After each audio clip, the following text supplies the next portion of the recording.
झारखंड में पाकी और गोड्डा विधानसभा उपचुनाव की वोटों की गिनती जारी है। अभी तक सरकार के लिए अच्छी खबर नहीं है। गोड्डा में आरजेडी उम्मीदवार संजय कुमार यादव आगे चल रहे हैं। संजय कुमार यादव बीजेपी के अमित मंडल पर 651 मतों की बढ़त बनाए हुए हैं। तो वहीं पाकी में कांग्रेस उम्मीदवार देवेंद्र सिंह उर्फ बिट्टू सिंह करीब 5500 मतों से आगे चल रहे हैं। तो खबर आपको बता रहे हैं झारखंड में पाकी और गोड्डा विधानसभा उपचुनाव से जुड़ी हुई, जहां वोटों की गिनती लगातार जारी है और अभी तक सरकार के लिए कुछ अच्छी खबर नहीं आई है। रघुवर सरकार के लिए किसी तरह की अच्छी खबर आती नहीं दिख रही है, क्योंकि गोड्डा में आरजेडी उम्मीदवार संजय कुमार यादव आगे चल रहे हैं। संजय कुमार यादव बीजेपी के अमित मंडल पर 651 मतों से बढ़त बनाए हुए हैं। वहीं बात पाकी में कांग्रेस की करें तो कांग्रेस उम्मीदवार देवेंद्र सिंह उर्फ बिट्टू सिंह करीब 5500 मतों से आगे चल रहे हैं।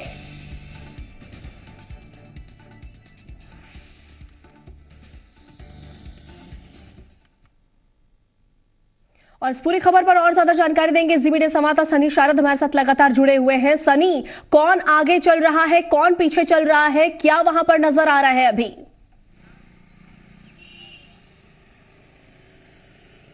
देखिए ललिता, अपने दर्शकों को सबसे पहले गोड्डा का जो है अपडेट अभी लेटेस्ट जो निर्वाचन आयोग के कार्यालय से हमें मिल रहा है, वहां पर बीजेपी अब बढ़त लेना शुरू कर दी है।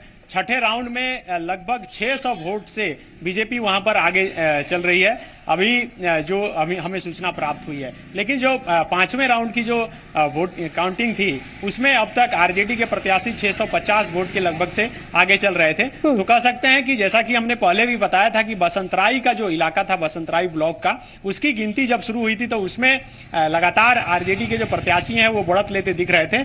लेकिन वहां की वोटों की गिनती के समाप्त होने के बाद जब अन्य इलाके की वोटों की गिनती शुरू हुई है तो अब बीजेपी ने बढ़त लेना शुरू कर दिया है। कह सकते हैं कि बीजेपी के लिए अब छठे राउंड से राहत की सांस लेने वाली खबर आई है।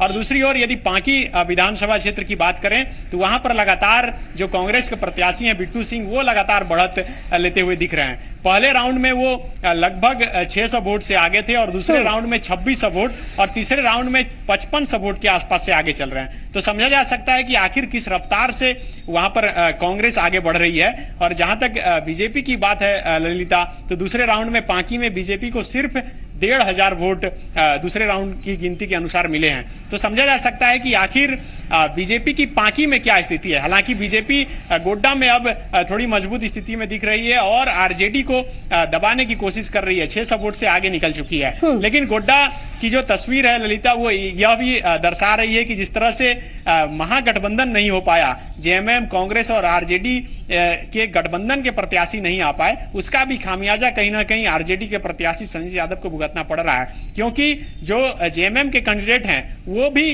11-12 हजार के आसपास वोट अभी तक ला चुके हैं, सिर्फ जो बसंतराई की गिनती हुई है उसमें। तो समझा जा सकता है कि ये वोट सीधे तौर पे आरजेडी के प्रत्याशी संजय यादव के खाते में जाने वाला था, जो कहीं ना कहीं बट गया, उसमें बिखरा हुआ, और उसका फायदा अब यहां से बीजेपी लेना शुरू कर दी है। और जिस तरह से बीजेपी अब बढ़त लेना शुरू की है, ये आगे और इसका सिलसिला बढ़ेगा। तो कह सकते हैं कि बीजेपी के लिए राहत भरी खबर गोड्डा से आ रही है, लेकिन पाकी में लगातार कांग्रेस बड़ी बढ़त की ओर आगे बढ़ रही है। ललिता, सनी, एक सवाल आपसे जानना चाहते हैं कि लगातार अब रुझान आने लगे हैं धीरे धीरे, और कौन आगे कौन पीछे ये भी चल रहा है। आपसे ये जानना चाहते हैं कि कब तक ये स्पष्ट हो जाएगा कि जीत किसे मिली है और हारा कौन है?